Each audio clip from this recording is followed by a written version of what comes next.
पहला पाठ नबी सफन्याह का ग्रंथ, अध्याय 3, पद संख्याएं 14 से 18 तक। हे सियोन की पुत्री, आनंद का गीत गा। हे इस्राएल, जयकार करो।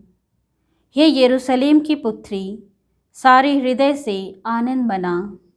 प्रभु ने तेरा दंडादेश रद्द किया और तेरे शत्रुओं को भगा दिया है। प्रभु तेरे बीच इस्राएल का राजा है। विपत्ति का डर तुझसे दूर हो गया है।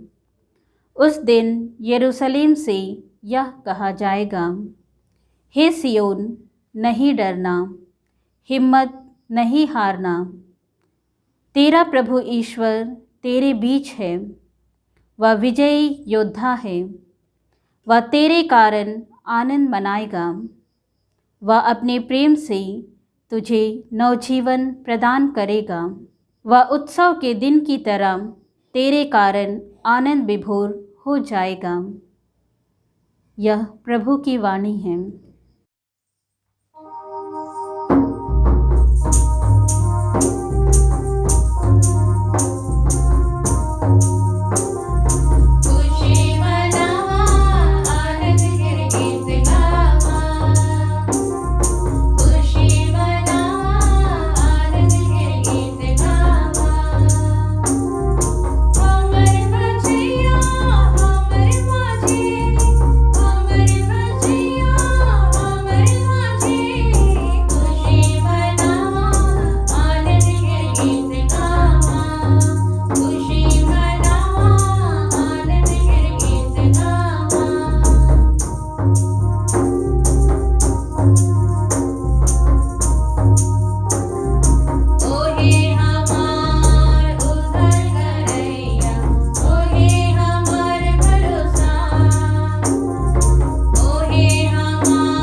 दूसरा पाठ फिलिपियों के नाम संत पौलुस का पत्र, अध्याय 4, पद संख्याएं 4 से 7 तक। प्रभु में हर समय खुश रहिए। मैं फिर कहता हूँ, खुश रहिए। सब लोग आपकी सौम्यता जान जाएं। प्रभु निकट है। किसी बात की चिंता मत कीजिए। हर ज़रूरत में प्रार्थना कीजिए और विनय तथा धन्यवाद के साथ ईश्वर के सामने अपने निवेदन प्रस्तुत कीजिए, और ईश्वर की शांति जो हमारी समझ से परे है, आपके हृदयों और विचारों को यीशु मसीह में सुरक्षित रखेगी। यह प्रभु की वाणी है। संत लूकस के अनुसार पवित्र सुसमाचार, अध्याय 3, पद संख्याएं 10 से 18 तक। जनता यूहन्ना से पूछती थी, तो हमें क्या करना चाहिए? वह उन्हें उत्तर देता था, जिसके पास 2 कुर्ते हों वह एक उसे दे दे जिसके पास नहीं है, और जिसके पास भोजन है वह भी ऐसा ही करे। नाकेदार भी बपतिस्मा ग्रहण करने आते थे और उससे यह पूछते थे, गुरु हमें क्या करना चाहिए? वह उनसे कहता था, जितना तुम्हारे लिए नियत है उससे अधिक मत मांगो।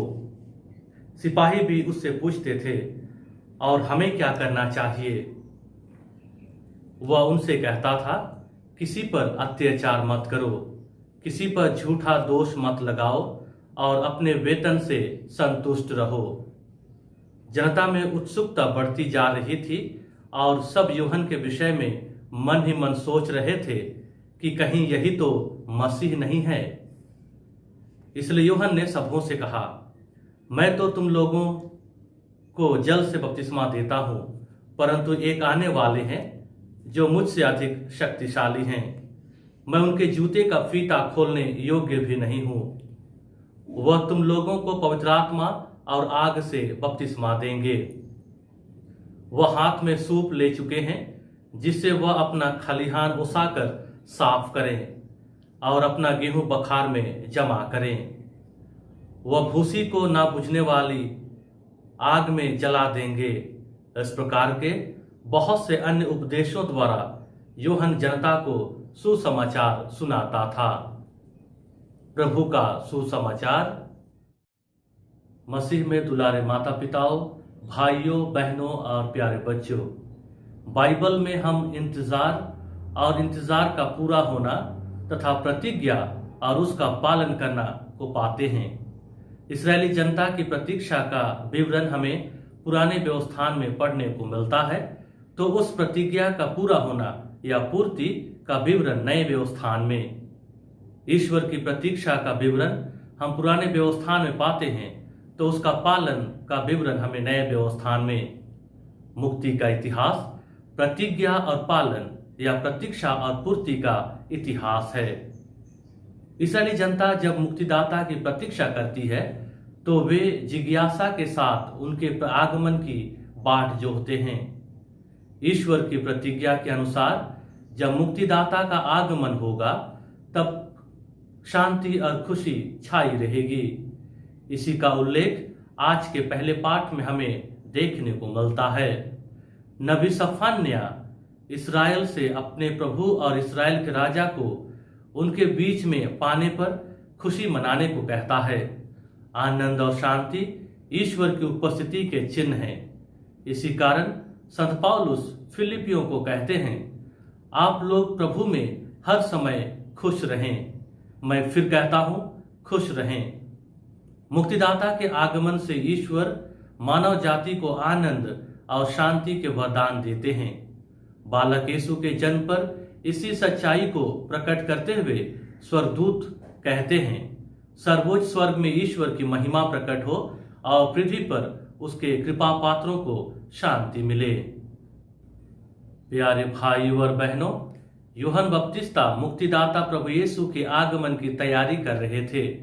उन्हें यह मालूम था कि मुक्तिदाता तथा मुक्ति को ग्रहण करने के लिए लोगों को अपने जीवन में परिवर्तन लाना चाहिए। यह परिवर्तन अलग अलग लोगों से अलग अलग अपेक्षाएं रखता है।